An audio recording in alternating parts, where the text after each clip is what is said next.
అయ్యగారికి అమ్మగారికి వందనాలండి. వచ్ పోయిన సంవత్సరం నుంచి ఈ సంవత్సరం వరకు నన్ను నా కుటుంబాన్ని ఎంతో కాపుదలించాడండి. అందుని బట్టి దేవాతి దేవునికి స్తోత్రములండి.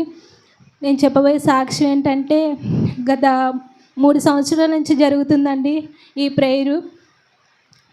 కూటం కూడా ఎంతో ఘనముగా జరిపిస్తున్నాడండి. అందుని బట్టి దేవాతి దేవునికి స్తోత్రములండి. అలాగే మా అమ్మకు కూడా చూపించాడంటండి, జూలైలో పెట్టినట్టుగా చూపించాడంటండి. ఈ కూటం కూడా ఇంకా ఘనముగా జరగాలని మీ అందరు ప్రార్థన చేయండి.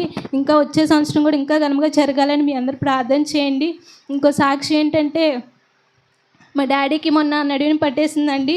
అది తగ్గిపోతే నేను సాక్షి చెప్పుకుంటా అనుకున్నాండి, అలాగే తగ్గిపోయిందండి.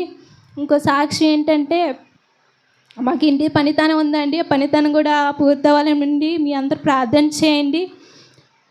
నా గురించి నా జాబ్ రావాలని మీ అందరు ప్రార్థన చేయండి. నా కుటుంబం గురించి కూడా ప్రార్థన చేయండి. మీ అందరికీ నా వందనాలు.